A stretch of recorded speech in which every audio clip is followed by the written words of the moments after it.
Welcome on in, guys. Tobin here with you, and thanks for checking out the channel. Hope you're doing well out there. If you guys could subscribe, that'd be great, and appreciate you stopping by. I'm ready to get hurt again. It's that time, ladies and gentlemen. It is that time. I'm watching odds. I'm watching tweets. I'm going, it is fodder season. So Kevin Durant watch, like we said, it appeared in the middle of the week, like this thing is officially on, that the watch has officially begun for Kevin Durant. And we'll see what ends up happening, obviously, but it seems like it may be even sooner than we think, which I find a little bit surprising just because I would have thought that this is all going to wait until the end of the season. But I suppose you could have talks. There's no reasons you can't have talks. It's not free agency that you have to worry about there. They do have to worry about people opting in, opting out, but they could agree to things in principle and whatnot, right? But from my perspective, today was an interesting day because Shams Charania, of course, big-time NBA reporter, one who seems like he pulled a WWE match with Jimmy Butler's agent. I don't know. But he was on the Pat McAfee show today, along with Udonis Haslem, who basically co-hosted their show today, and was discussing the future of Kevin Durant. And he basically made this thing seem like it was imminent, and that it was happening, it's going to happen soon. And he put it within a few days. Now, do with that what you will. It's it's a little bit odd just because we are in the middle of the NBA Finals, a Finals that appears like it's going to go long, unless it's gentleman's sweep style of the Pacers way. I guess we'll find that out tonight. But Shams on KD was talking like, yeah, this could be done in a few days with Kevin Durant, and that the interesting part, even more so than that, this is what Sharani is reporting, because that I find the most interesting, is that he says the focus of the Suns' conversations the last few days have been the Houston Rockets, the Miami Heat, and the Minnesota Timberwolves. That's interesting from the big regard because it had seemed like the big fish to beat in all of this was the San Antonio Spurs. This seems like there's been a little bit of frostiness. There are some reports out there that are saying that the Spurs and the Kevin Durant Suns, they just can't seem to agree on something. And this is always an interesting thing because, sometimes when you're in this little tweenerville of like, are we going to go all in or we're not going to go all in? What stuff do we want to give up? And that team looking at you and seeing the stuff that you have to give up, and they want that stuff, and you're a little hesitant to do it. We've seen this with the Heat, right? They've been very gun shy over these deals and years to give up Tyler Hero, and that may or may not have hurt some of where they were at. And we're gonna hear all this, the typical with the Heat, that they want it done at their price, at their standard. They want to get something done, but if one of the places that has the more attractive pieces is out, and if it's true that he's intrigued by going there, and then all of a sudden they're out, and they can't agree, I think that seems like it is good news for Miami. Minnesota's interesting, obviously, because, the ties of him and Anthony Edwards, and they have Rudy Gobert that they can move. They probably would want to get off his contract. And then figure out what they can with Naz Reid.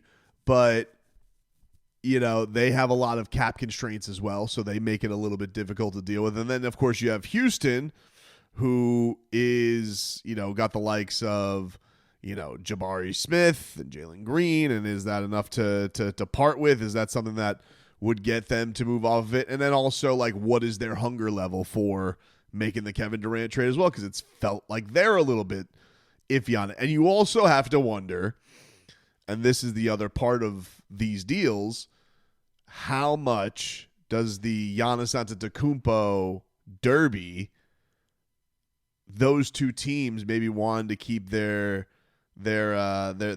assets dry and being able to be like, all right, we want to keep everything that we can in case we got to make the Godfather offer for Giannis, which doesn't feel like it's moving anytime soon, but it doesn't mean it's not moving. But everything that's been out there noise-wise has been, Giannis is not going anywhere. They're all confident in Giannis. Okay. But he is not away. He's not with the team right now. He's away. He's on vacation, right? He's showing all the Brazil things. So when is that, when is that come to Giannis moment there for the Milwaukee Bucks where they have to convince him of a plan? He seems very much that he's been positive with all these things on social media, but sometimes that stuff can be a farce too. It was interesting, Shams having to do the Jimmy Butler thing because Giannis had taken a little bit of a pot shot at Shams Charania, and he had to do the whole "I stand by my reporting" thing, like he did with the Jimmy Butler thing. Which, to be fair to him, he ended up being loud, right? And everything that was happening on the Jimmy Butler side of things seemed like a big dog and pony show publicly to, I guess, ease the tensions of the Heat brass that were there. But if you follow the likes of the odds charts and all that, the odds today for the Heat went way up. They're closing in on the Spurs as the favorite. So this is going to be, I guess, an interesting weekend that we're going to be on watch to see if something actually moves on this, and if there is something that actually happens with this entire ordeal.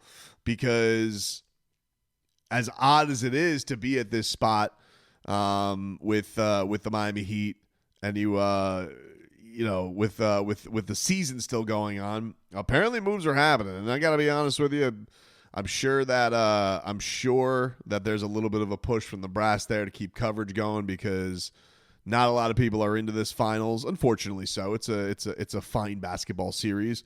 So you can see that the worldwide leader is trafficking in a lot of what the hell is going to happen, which people love, dude, and I am one of them. I am definitely one of those that loves to get into the weeds of the off season and what could possibly happen. UD today on Pat McAfee's show, he was talking about, he was asked about the fit, and he was kind of like, whoa. It was interesting to notice how coy UD was being, and I would say that if you are a representative of the Heat, if you really didn't think you had a shot at him, then I feel like if you felt like you didn't have a shot at him, I feel like you wouldn't care so much. So I do think UD is weaving through that thing very elegantly, trying to not. But he also did say, I think that Spo would get the respect of a guy like Kevin Durant. That is there's not many coaches really left in the league that probably garner the respect from KD that Spo does because of his credentials, because of what he's been through. And so there could be some good relationships there. But to be fair, we haven't heard a lot of KD definitely since the whole idea of I think it was around the trade deadline where he was kind of intrigued by the idea of coming to Miami. That there was a little mutual interest, that the momentum's been on other teams publicly, which, look, maybe for the Heat fan is good. Don't get your hopes up. And I think that's where the dangerous part lies right now and where we're at, because you're in get your hopes up, Phil. That's something big is going to happen. That's something seismic is going to happen. And I think that there'll be debate on whether or not, if Pat pulls this off, how big a move is this. Be very curious to see what it's going to take to get it done.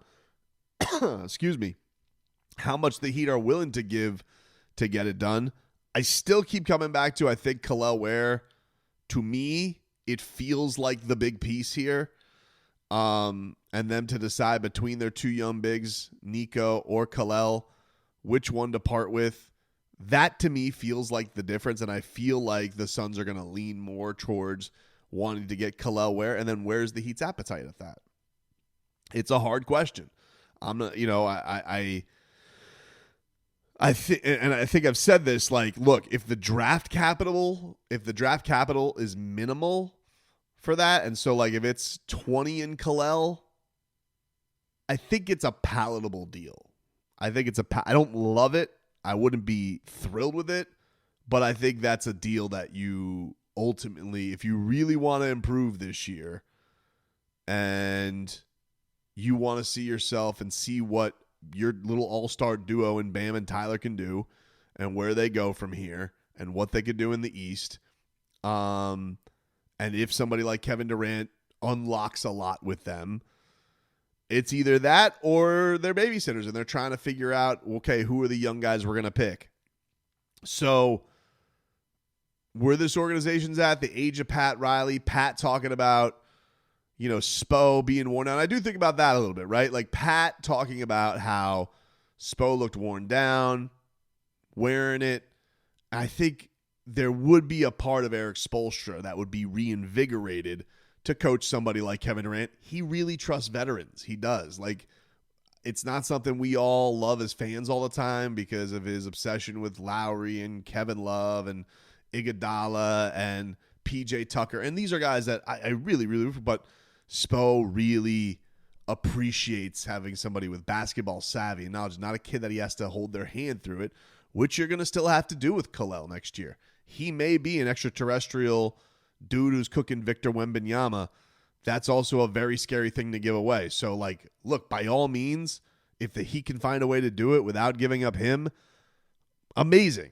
Then it would probably have to call Jovic. You guys know I'm a big fan of Nikola Jovic. I think that a lot of his superpowers are getting slept on a little bit. But it's probably a deal that you got to do for this franchise. It probably is, just to see where it's at, to give the coach a little to give the coach a little reinvigoration. Giving it both and then all the draft capital for Kevin Durant seems that would be too much for me. That would be too much for me because I do think that you got to, have some things of growth, because what the hell if this thing doesn't work out, right? You don't want to be in the Suns situation, which you're staring down the barrel of, because Tyler Hero is going to be owed an extension at the earliest October, or we're talking in the middle of next year, or at the end of next year. Did see Tyler Hero on social media, the whole KD flirting thing that was going on, and we'll see if those bat signal calls work and they end up happening. But it did feel and has felt this week like, all right, since the Suns have gotten their ducks in a row, they've talked to teams. Noticeable that the Spurs were mentioned. We know that the Knicks kind of seem out on this. If this is a 3-horse race, and you've taken out potentially one of the Heat's biggest competitors, then yeah, I think it is a reason to feel good as a Heat fan. But I do feel everybody still at a little bit of an arm's length with all this, right? Like, this is not where you were with the summer of Dame, where everybody was just like drunk and like wanting it all, and mother bleeping the Blazers and their media and their GM and all this. Like, I do think there's a divide on, is this even worth it? Do you give up stuff for Kevin Durant? But I think from the organization standpoint, an organization that really values winning and really getting themselves in a place where they're not scratching and clawing. I know Kevin Durant hasn't necessarily, his teams haven't moved the needle. Been some really weird situations. He's still awesome, and they need somebody like him. Bam and Tyler need somebody like him greatly. Somebody like Andrew Wiggins, who does a lot of the little things but isn't a takeover guy and is a tremendously talented player. It's about the last guy. They can't force Andrew Wiggins to be somebody he's not. That was the unfortunate thing with him. Like, you brought him in here. You thought, like, hey, just having anybody here is going to be a plus because Jimmy was tanking games. No, like, Bam and Tyler do need somebody to point to. As far as just taking over the reins themselves, they're just not there. Bam offensively, will he ever be there? Maybe not. Tyler Hero, can he take over a playoff series by himself yet without having a wingman? Very clearly not. So getting those guys the right kind of help and getting Eric Spoelstra, somebody like that, I think that's the organization trying to put themselves in the best position of where this is. And so we'll see. We'll see where this is at, man. But obviously it feels like momentum is building towards this thing getting done one way or the other. Which on the other side, look, I said this. If this is for the best, like, the Heat should know whether they're in or out, boom, right off the start of summer, and ideally before the draft, because you're going to know whether you're going to use a pick. You're going to know whether or not you have to draft somebody. Do you have to, if you keep your pick, are you drafting a backup big? Are you drafting a new backup big, a young big? Or are you diverting to another path? Are you testing the wells on Ja? Are you really going to rattle the kid on Zion? Are you going to do nothing? Trae Young, So it's beneficial one way or the other for the Heat to know whether they're going to have KD or not right off the bat. So it going and happening fast is good for the Heat one way or the other. Even if they don't get him, then at least they know, okay, we got to go to a plan B now.